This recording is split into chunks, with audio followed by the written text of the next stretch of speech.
नमस्कार। इनोवेटिव ज्योतिष में आप सभी का स्वागत है। मैं आपका होस्ट डॉक्टर महेश जोशी। मेरे पास बहुत सारी इंक्वायरीज आ रही थी। जितेंद्र कुमार जी ने एक इंक्वायरी भेजी रिलेटेड टू दशाफल। दशाफल की कई सारी टेक्निक्स हैं, अलग अलग दशाओं की अलग अलग टेक्निक है। आज हम बात करेंगे विंशोत्तरी दशा की। विंशोत्तरी दशा में एक टेक्निक होती है लघु पाराशरी, जिसके बेसिस पर हम विंशोत्तरी दशा के फल को कहते हैं। भावार्थ रत्नाकर में कुछ उसके एक्सेप्शंस भी हैं जिनका उपयोग करते हैं, और भी कई अलग अलग तरीके की एस्ट्रोलॉजिकल बुक्स हैं जिनके अंदर दशाओं का फलित कहा गया है। आज मैं बात करूंगा सत्याचार्य जी के मेथड पर। आप लोगों ने नवतारा चक्र के बारे में सुना है। नवतारा चक्र भी ऋषि सत्याचार्य जी ने ही बताया था। अब ये मैं जो आपको दशाएं बताऊंगा आज की क्लास के अंदर, मैं आपको 6 एक्सेप्शनल दशाओं के बारे में बताऊंगा। 6 ऐसी दशाएं हैं जिनके जो परिणाम है वो एक्सेप्शनल होते हैं। आप जो सामान्य नियम लगाते हो उनसे हटकर इनके परिणाम आते हैं। हटकर किस तरीके से परिणाम आते हैं? सत्याचार्य जी के नियम के हिसाब से। सीक्रेट ऑफ दशा जो एक आपका टॉपिक है, मेरा भी सीक्रेट ऑफ दशा का एक कोर्स है। आप में से हजारों लोगों ने लिया है, अभी और किसी ने भी नहीं लिया है तो उस पर एक डिस्काउंट चल रहा है और उसमें आप उसे अवेल कर सकते हो। मेरा नंबर 9013798899 पर आप मैसेज करेंगे तो आपको सीक्रेट ऑफ दशा के बारे में सारी जानकारी मिल जाएगी। अब सीक्रेट दशा में हम जो बताते हैं, मोटी मोटी बात ये बताते हैं कि दशाओं के जो रिजल्ट है, परिणाम, वो दशा की सीक्वेंस पर निर्भर करते हैं। जो आपके इवन नंबर की या सम नंबर की दशाएं आती हैं, दूसरी, चौथी, छठी, आठवीं, उन दशाओं के फल सामान्य तौर पर अच्छे मिलते हैं, शुभ फल मिलते हैं। और जो दशाएं ऑड नंबर पर आती हैं, पहली, तीसरी, पांचवी, सातवीं, उनके फल सामान्य तौर पर खराब मिलते हैं। मगर इन नियमों का और आपका लघु पाराशरी के सभी नियमों के 6 एक्सेप्शंस हैं, जिसे आज हम समझने की कोशिश करेंगे। एक इंसान जन्म लेता है तो उसका एक होता है शरीर, उसके शरीर की आवश्यकताएं होती हैं, शरीर की कुछ इच्छाएं होती हैं। दूसरी चीज आती है, उसके अंदर एक मन होता है, दिमाग होता है। तो इसी तरीके से मन की कुछ इच्छाएं होती हैं, मन की कुछ आवश्यकताएं होती हैं। आपकी कुंडली के अंदर चौथा भाव होता है जिसे हम सुख भाव बोलते हैं, और चौथा भाव आपके घर को भी रिप्रेजेंट करता है। तो आपके घर के बारे में भी कुछ इच्छाएं होती हैं, आवश्यकताएं होती हैं, सुख की भी कुछ इच्छाएं होती हैं, आवश्यकताएं होती हैं। चौथी आपके अंदर होती है एक आत्मा। तो आत्मा भी आपकी जिंदगी के अंदर उसके अंदर भी इच्छाएं होती है, उसकी भी कुछ आवश्यकताएं होती हैं। और पांचवी और छठी चीज होती है आपके सपने। आप बहुत बड़े बड़े सपने देखते हो और उन सपनों को भी आप पूरा करना चाहते हो। और छठी चीज होती है जब हम एक स्टेज के आगे निकल जाते हैं तो मुक्ति चाहते हैं, आध्यात्म चाहते हैं, स्पिरिचुअलिटी चाहते हैं अपनी जिंदगी के अंदर। तो ये 6 सबसे इंपॉर्टेंट पार्ट है आपकी लाइफ के, और उसी के लिए हम इस जीवन को जीते हैं। वही हमारे जीवन का पर्पस होता है। तो इन 6 चीजों को जो गवर्न करती है, आपकी लग्न को गवर्न करता है आपका लग्नेश। लग्न मतलब आपका शरीर, आपकी शारीरिक आवश्यकताओं को गवर्न करता है आपका लग्नेश। आपके मन और माइंड को गवर्न करता है आपका चंद्रमा। तीसरी स्थिति होती है आपके सुख, और घर को आपका रिप्रेजेंट करता है आपकी कुंडली का चौथा भाव। यदि हम लग्न से शुरू करें तो कुंडली का चौथा भाव होता है। पांचवा आपकी आत्मा को गवर्न करता है, चौथा आपकी आत्मा को गवर्न करता है सूर्य या सन। और आपके सपनों को और आपके ख्वाबों को, आपके इल्यूजन को गवर्न करता है राहु, और आपके आध्यात्म को गवर्न करता है केतु। इन 6 की दशाओं के बारे में बिल्कुल एक्सेप्शनल दशाएं आपकी कुंडली के अंदर होंगी।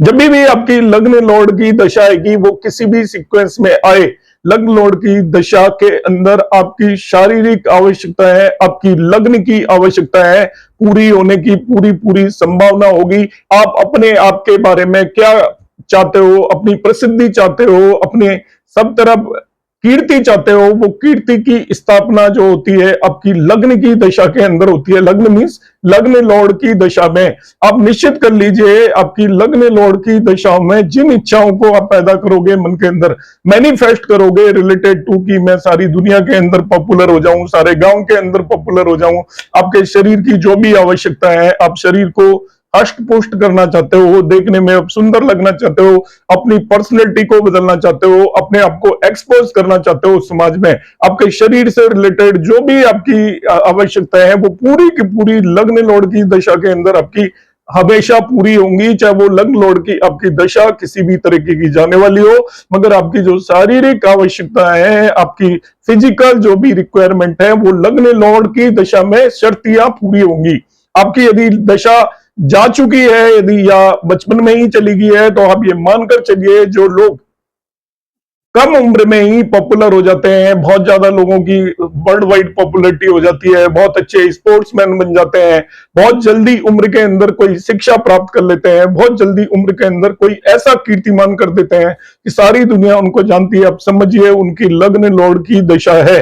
जब आपकी लग्न लॉर्ड की दशा जिंदगी में नहीं आती तो आप ये मानकर चलिए आपकी जो फिजिकल रिक्वायरमेंट है, आपकी जो प्रसिद्धि है दुनिया के अंदर, वो कभी भी नहीं हो सकती जब तक कि आपकी लग्न लॉर्ड की दशा नहीं आएगी। तो कई लोगों की लग्न लॉर्ड की दशा काफी लेटर स्टेज में आती है या आती ही नहीं है, और कई लोगों की जब बहुत जल्दी आ जाती है शुरुआत में, तो उन्हें शुरुआत में ही पॉपुलरिटी मिल जाती है, चाहे लोकल लेवल पर मिली हो, मोहल्ले के लेवल पर मिली हो, परिवार के लेवल पर मिली हो, मगर मिलेगी जरूर और लोगों के सापेक्ष, रिलेटिव टू अदर पीपल्स। वो अपने जैसे लोगों में उस पर्टिकुलर समय पर वो ज्यादा कीर्तिमान स्थापित करेगा, वो और लोगों से ज्यादा उसका पब्लिक एक्सपोजर होगा, पॉपुलरिटी होगी। अब आपकी जो मन की स्थिति है उसके लिए चंद्रमा की दशा बहुत इंपॉर्टेंट है, इसको आप ध्यान से सुनिएगा। आपकी जिंदगी में जब चंद्रमा की दशा आती है तो वो जो 10 साल का पीरियड होता है, आपके मैनिफेस्टेशन का पीरियड होता है। आप जैसा सोचेंगे वैसा ही होगा। आप पॉजिटिव वे में सोचेंगे, आपकी जिंदगी के अंदर उन 10 सालों में सारी पॉजिटिव घटनाएं घटित होंगी। आपकी जो अंदर की इच्छा है, इंटरनल जो भी आपकी विशेष है, वो चंद्रमा की दशा के अंदर शर्तियां पूरी होती हैं। आपके दिल के कोने के अंदर कोई भी ऐसी चीज रखी हुई है जो आप सोच रहे हो मगर किसी को बता नहीं रहे हो, आपकी अपनी पर्सनल जो थिंकिंग है, पर्सनल जो ख्वाब है, वो चंद्रमा की दशा के अंदर पूरे होते हैं। मगर एक चीज का ध्यान रखना है, यदि आप नेगेटिव थिंकिंग रखोगे तो वो भी पूरी हो जाएगी। इसलिए अक्सर जो मैनिफेस्टेशन का कंसेप्ट है वो चंद्रमा की दशा पर होता है। यदि आप पॉजिटिव थिंकिंग रखोगे तो चंद्रमा की दशा के अंदर आपकी पॉजिटिव आपको रिजल्ट मिलेंगे, मगर नेगेटिव कोई चीजों को सोचोगे उनके भी आपको प्रबल रूप से रिजल्ट मिलेंगे। ये एक एक्सेप्शन है। इस एक्सेप्शन के अंदर और एक एक्सेप्शन है, यदि आपकी कुंडली के अंदर चंद्रमा यदि पीड़ित है, नीच का है, यदि वो आपका 6-8-12 भाव के अंदर रखा हुआ है, तब क्या होगा? यदि आप नेगेटिव थिंकिंग रखोगे तो वो फलीभूत इमीडिएटली हो जाएगी, मगर पॉजिटिव थिंकिंग, पॉजिटिव चीजों को रिजल्ट आपको थोड़ा डिले से मिलेंगे।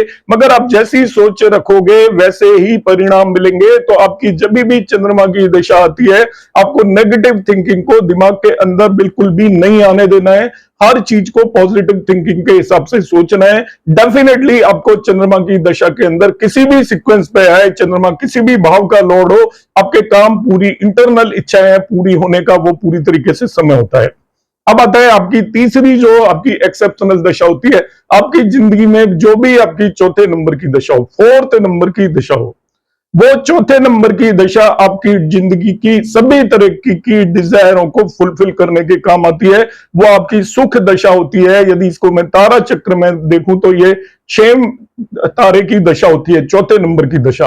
तो चौथे नंबर की जो आपकी दशा होगी, काल पुरुष की कुंडली में चौथे भाव की दशा होगी, जो आपके घर को रिप्रेजेंट करती है, जो आपके वाहन को रिप्रेजेंट करती है, जो आपके सुख को रिप्रेजेंट करती है, जो आपकी माता को रिप्रेजेंट करती है। तो आपकी जो चौथे नंबर की दशा है उसके अंदर आपकी ये सभी आवश्यकताएं, डिजायर्स, आपकी सब इच्छाएं पूर्ण होंगी।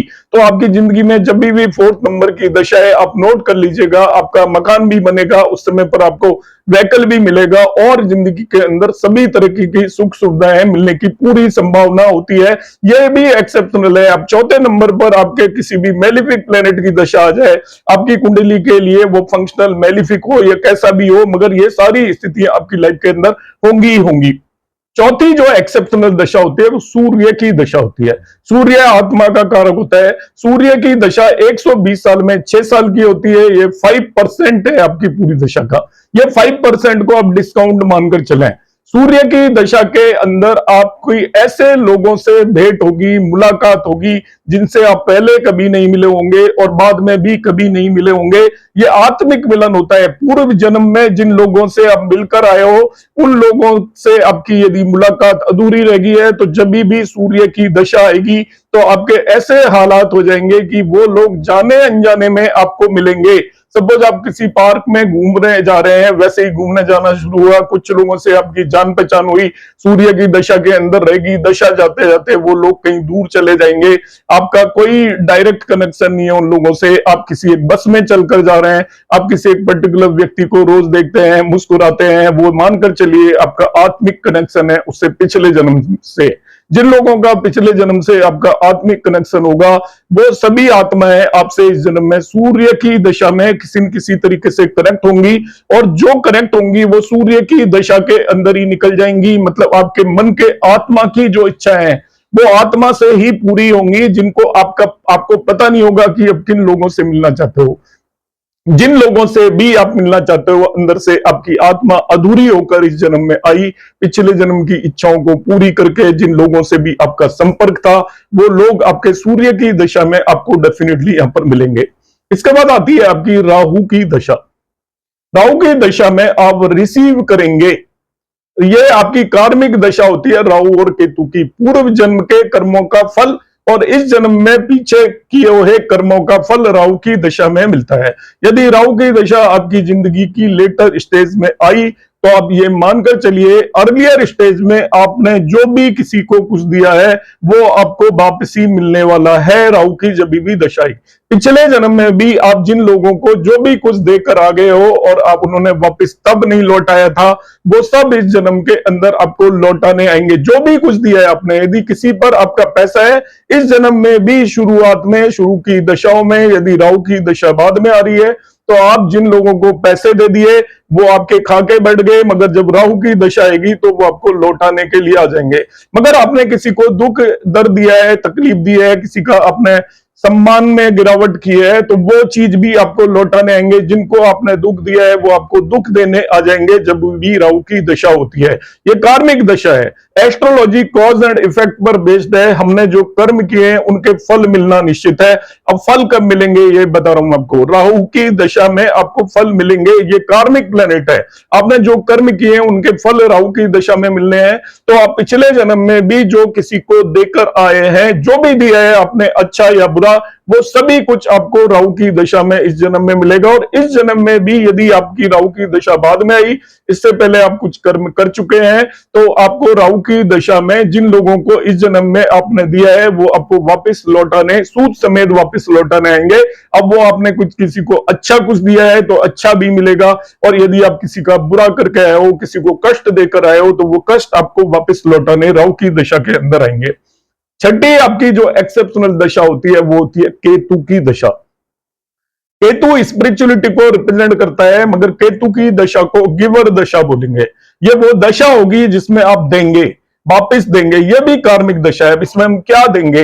पिछले जन्म में हम जिन लोगों से जो कुछ लेकर आए थे, यदि पिछले जन्म में हमने किसी से उधार ले लिया, पिछले जन्म में हमको किसी ने कष्ट दिया, वो भी हम लेकर आए थे, इस जन्म के अंदर हम उन चीजों को वापस लौटा देंगे। कार्मिक दशा है। आपकी मुक्ति के लिए राहु और केतु की दशा जरूरी है। केतु की दशा में क्या होगा? यदि ये भी जिंदगी में बाद में आई, जिंदगी की शुरुआत में आपने किसी से उधार ले लिया, किसी से आपने जो भी कुछ लिया शुरुआत में, आप क्या करेंगे? जब आपकी केतु की दशा आएगी तो लौटाने का समय आ जाएगा। आपको उन सारी चीजों को लौटाएंगे। केतु की दशा में आपको लगेगा आपको काफी नुकसान हुआ है, मगर आप मानकर चलिए केतु की दशा में आप जिस व्यक्ति को जो भी कुछ दे दोगे, समझिए आपको अपने कर्मों से मुक्ति मिल रही है।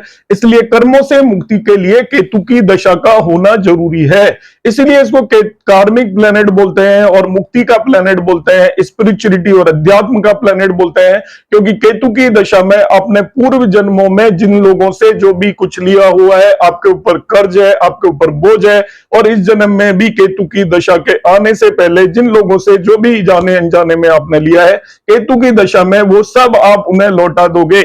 यदि किसी से पैसा लिया है तो व्यक्ति केतु की दशा में आएगा, आपसे उधार ले जाएगा और वापस लौट कर नहीं आएगा। तो वापस लौट कर नहीं आएगा तो अफसोस करने की जरूरत नहीं है। आपके कर्मों का लेखा जोखा आपको वहां पर बराबर हो रहा है और आपके खराब कर्म कट रहे हैं, इस तरीके से मानकर चलेंगे और अल्टीमेटली आपको उसी से मुक्ति मिलने वाली है। तो आपकी जब भी आप दशा सिस्टम और विंशोत्तरी दशा को पढ़ते हो, किसी भी तरीके से पढ़ते हो, तो मेरे इन 6 एक्सेप्शंस को आप याद रखिएगा, अपनी कुंडली पर लगाइएगा। आपकी कुंडली के अंदर अधिकतर इनमें से दशा आ चुकी होंगी, किसी की लग लॉर्ड की आ चुकी होगी, किसी की मून की आ चुकी होगी, किसी की फोर्थ लॉर्ड की आ चुकी, चौथी दशा आ चुकी होगी, किसी की राहु की, किसी की केतु की, किसी की सूर्य की। तो आप ऐसा पाएंगे, अचानक ही ऐसा होगा कि आपको जो मैंने बताया है ये घटनाएं आपके साथ जरूर हुई होंगी। आपका जैसा भी इसके बारे में एक्सपीरियंस है आप कमेंट बॉक्स में जरूर कमेंट करिएगा। वीडियो कैसा लगा उसके बारे में भी बताइएगा। नमस्कार, हरे कृष्णा।